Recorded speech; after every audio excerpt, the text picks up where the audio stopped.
오늘 말씀은 누가복음 19장 11절부터 27절입니다. 그들이 이 말씀을 듣고 있을 때 예수께서 덧붙여서 비유를 하나 말씀하셨다. 이 비유를 드신 것은 예수께서 예루살렘에 가까이 이르신 데다가 사람들이 하나님의 나라가 당장에 나타날 줄로 생각하고 있었기 때문이다. 그래서 예수께서 말씀하셨다.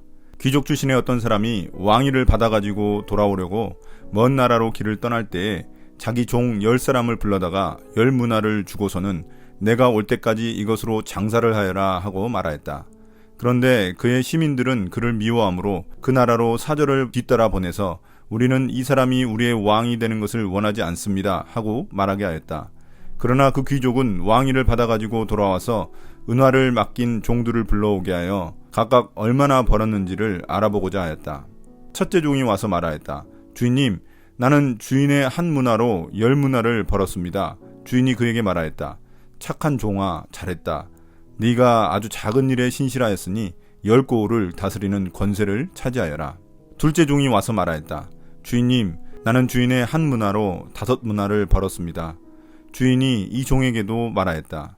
너도 5고을을 다스리는 권세를 차지하여라. 또 다른 한 종이 와서 말하였다. 주인님, 보십시오. 주인의 한 문화가 여기에 있습니다. 나는 이것을 수건에 싸서 보관해 두었습니다. 주인님은 야무진 분이라서 맡기지 않은 것을 찾아가시고 심지 않은 것을 거두심으로 나는 주인님을 무서워하여 이렇게 하였습니다. 주인이 그에게 말하였다. 악한 종아, 나는 네 입에서 나온 말로 너를 심판하겠다. 너는 내가 야무진 사람이라서 맡기지 않는 것을 찾아가고 심지 않는 것을 거두어 가는 줄 알고 있었지? 그러면 어찌하여 내 은화를 은행에 예금하지 않았느냐? 그랬더라면 내가 돌아와서 그 이자와 함께 그것을 찾았을 것이다. 그리고 그는 곁에 서 있는 사람들에게 말하였다. 이 사람에게서 한 문화를 빼앗아서 10문화를 가진 사람에게 주어라. 그들이 주인에게 말하기를 주인님, 그는 10문화를 가지고 있습니다 하였다. 내가 너희에게 말한다. 가진 사람은 더 받게 될 것이요 가지지 못한 사람은 그가 가진 것까지 빼앗길 것이다. 그리고 내가 자기들의 왕이 되는 것을 원하지 않은 나의 이 원수들을 이리로 끌어다가 내 앞에서 죽여라. 예수님이 예루살렘에 입성하시는 때가 가까워질수록 제자들의 잘못된 기대는 커져만 갔습니다. 유대인들은 다윗의 자손 중 메시아가 나타나 자신들을 해방시키고 새로운 하나님 나라를 만들 것이라고 기대하고 있었습니다. 제자들 역시 예수님이 예루살렘에 들어가시면 뭔가 큰일이 일어날 것으로 기대하고 있었습니다. 그들은 메시아 예수님이 예루살렘에 가서 십자가에서 죽으셔야만 한다는 것을 도저히 이해할 수 없었습니다. 그래서 예수님은 사람들의 이런 잘못된 기대를 바로잡기 위해 10문화 비유를 드셨습니다. 여기서 1문화는 화폐의 가치로서 100드라크마, 즉 60분의 1 달란트인데 이것은 노동자의 100일치 임금에 해당됩니다. 마태복음에도 비슷한 비유가 나오는데 거기에 등장하는 달란트에 비하면 작은 돈입니다. 오늘 말씀에서 귀족 출신의 어떤 사람이 왕위를 받아가지고 돌아오려고 먼 나라로 길을 떠납니다. 당시 지방의 왕은 중앙인 로마로 가서 왕위를 얻어가지고 와야 했습니다. 그러면서 이 귀족은 자기 종 10사람에게 10문화를 맡기며 자신이 돌아올 때까지 이 돈으로 장사를 하라고 말합니다. 나중에 종들의 대답을 보면 모두 각자 한 문화씩 받았던 것으로 보입니다. 그러나 이와 비슷한 마태복음 25장에서는 1달란트, 2달란트, 5달란트로 차등 있게 지급되었습니다.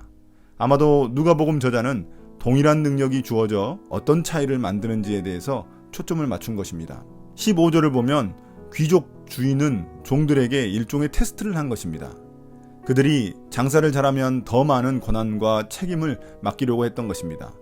여기서 귀족 주인은 예수님을 가리키는 것이고 종들은 예수님의 제자들을 가리키는 것입니다. 예수님이 왕위를 받으러 가시는 길은 예수님이 십자가에서 죽으시고 부활하셔서 하늘에 올라가신 것을 의미합니다. 그곳에서 하나님의 보좌 우편에 앉아 왕권을 얻고 이 땅을 통치하시는 것을 의미합니다. 그 왕위를 받아서 돌아오신다는 것은 다시 오실 예수님을 의미합니다.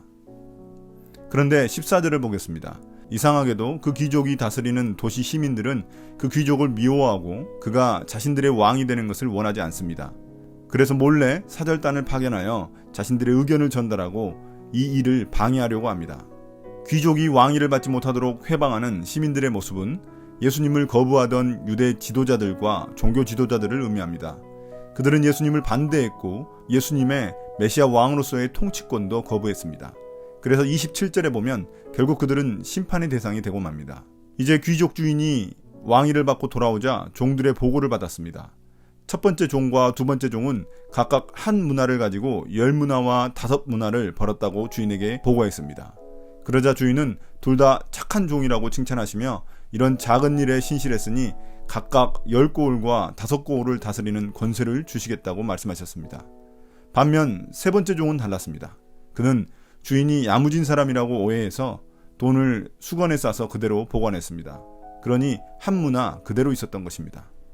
여기서 그가 주인을 야무진 사람이라고 말한 것은 그만큼 주인을 엄하고 무서운 사람이라 생각했다는 의미입니다. 그런데 정말 그가 주인을 그렇게 두려워했다면 오히려 주인의 말을 어떻게든 들었어야만 했습니다. 주인이 그렇게 두려웠다면 최소한 안전하게 은행이라도 넣어둬서 이자라도 거뒀어야만 했습니다. 그러니 한마디로 말해서 그는 거짓말을 하는 셈입니다. 그는 게을렀던 것이고 주인의 말을 그리 중요하게 여기지 않았던 것입니다. 그래서 주인은 그를 악한 종이라 책망하고 그에게 줬던 한 문화를 빼앗아 10문화 가진 사람에게 주었습니다. 여기서 중요한 점은 주인이 종들의 능력을 평가하는 게 아니라는 점입니다. 주인에게 중요한 것은 종들이 얼마나 충성되게 순종했는가입니다. 마지막으로 주인이 순종한 종들에게 주신 상은 왕과 함께 고을을 다스리는 권세였습니다. 왕은 혼자 다스리는 것이 아니라 우리와 함께 통치할 권세를 주셨습니다. 반면 왕의 통치를 거부했던 시민들에게는 죽음이라는 혹독한 심판이 주어집니다. 예수님이 이 땅에 다시 오실 때 세 부류의 운명이 갈리게 된 것을 보게 됩니다. 신실하게 주님의 말씀에 순종한 사람들은 주님이 오시면 칭찬받고 이 땅에서 주님과 함께 다스리는 특권이 주어집니다.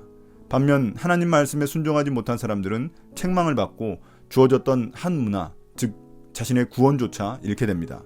마지막으로 왕의 통치를 거부하며 회방했던 자들은 왕의 심판을 받아 왕 앞에서 죽임을 당하게 됩니다. 여러분, 오늘 말씀에서 무엇을 깨달으셨습니까? 지금 우리가 살아가는 때는 마치 주인이 종들에게 한 문화를 맡기고 떠나 있는 때와 같습니다. 세상은 우리에게 항상 결과를 요구합니다. 그러나 예수님은 결과가 아닌 순종하는 태도를 요구하십니다. 결과는 나의 영역이 아니라 하나님의 영역입니다. 주님이 우리에게 원하시는 것은 이 땅에서 많은 일을 하거나 좋은 결과를 얻는 게 아닙니다. 다만 주님이 주신 능력으로 하나님 나라를 위해 작은 일일지라도 성실하게 해나가는 것을 기뻐하십니다. 이 기간 동안 우리는 주인의 뜻에 따라 구원받은 하나님 백성으로서의 삶을 성실히 살아가야 합니다. 하나님 나라를 위해 주님이 나에게 맡기신 작은 일이 무엇인지 다시금 생각해 보면 좋겠습니다. 오늘 묵상을 마치겠습니다. 감사합니다.